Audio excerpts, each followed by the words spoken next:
ইয়াত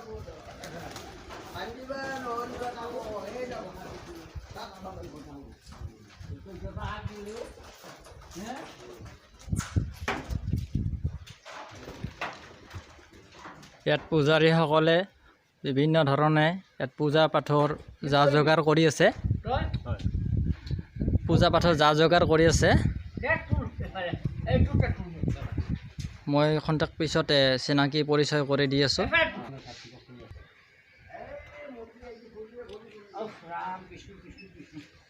এইটো কি হয়? দৌল মন্দিৰ ন?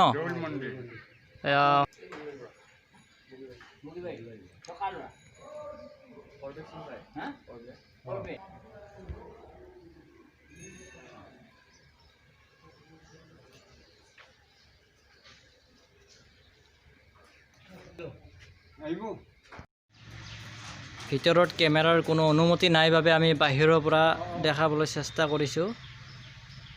অকণমান অস্পষ্ট হয়। এয়া সুভদ্ৰা, বলভদ্ৰ আৰু শ্ৰীকৃষ্ণ। এয়া হৈছে জগন্নাথৰ প্ৰতিমূৰ্তি।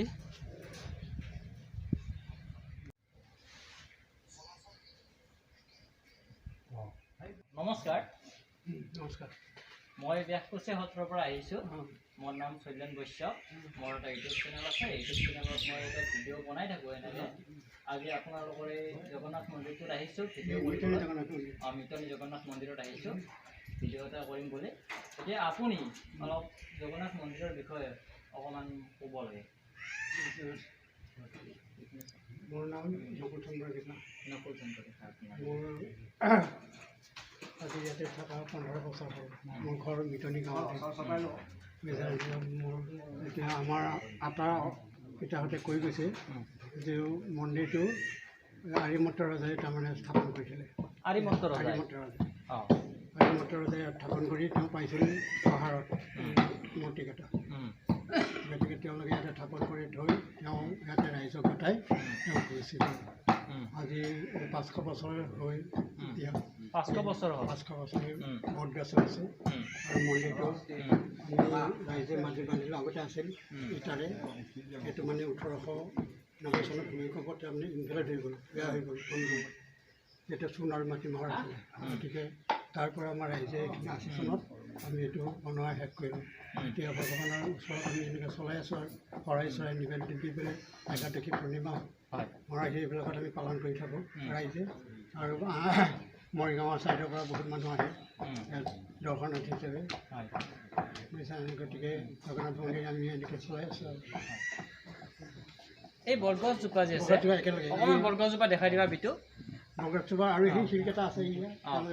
এই বৰগছজোপা যে আছে, এই বৰগছজোপা 500 বছৰ আগৰ পৰা আৰিমত্ত ৰজাই ৰোপণ কৰি থৈছে। আৰু এইকেইটা দেৱশিল, সেইকেইটা তেতিয়াৰ এই দেৱশিল।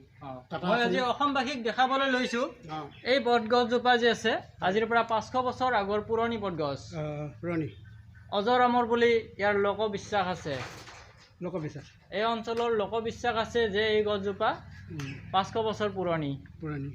গতিকে এবাৰ চাওক সকলোৱে। আমাৰ ইয়াতে আৰু যিসকলে দেখা নাই সেইসকল ৰাইজে যাতে মন্দিৰলৈ এবাৰ আহিব পাৰে।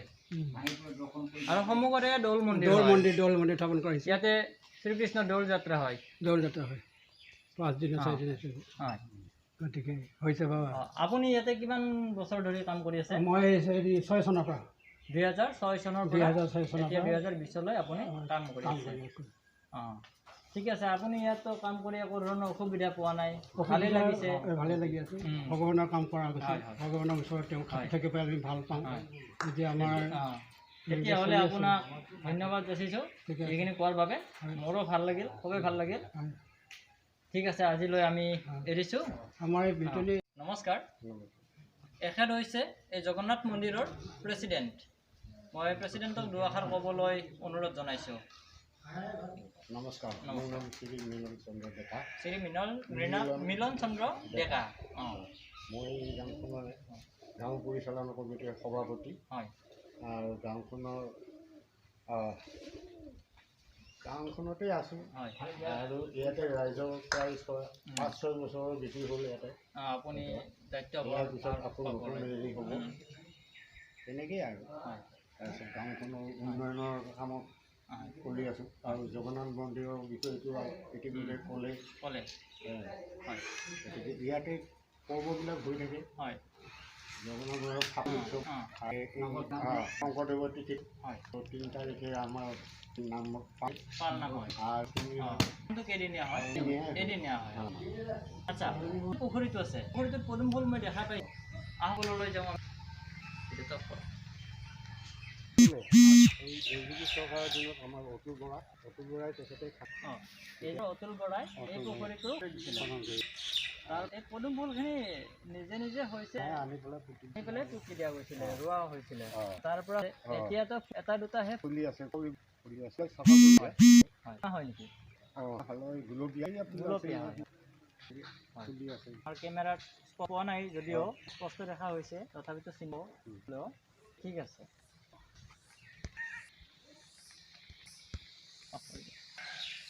লালটো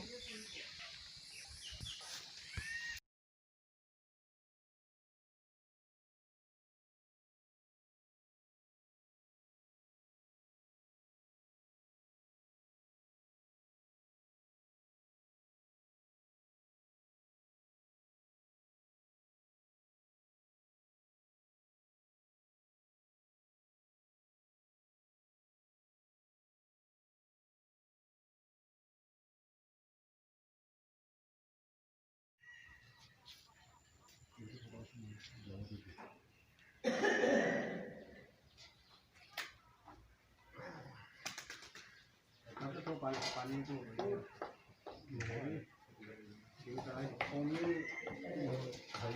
আমাৰ অহাই নাইচোন বালখাই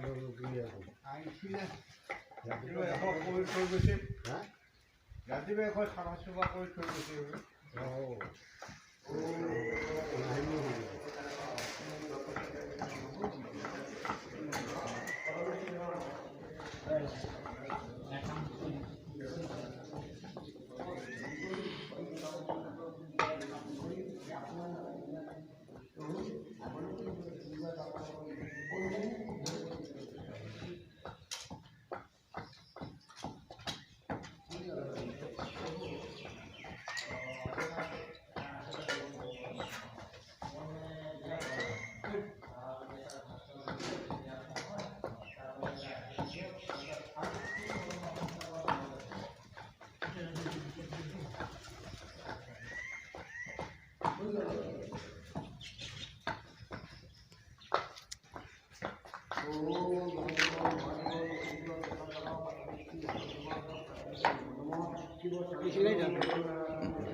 কৈছে পকাইছে তাই ল'লা অঁ যাবা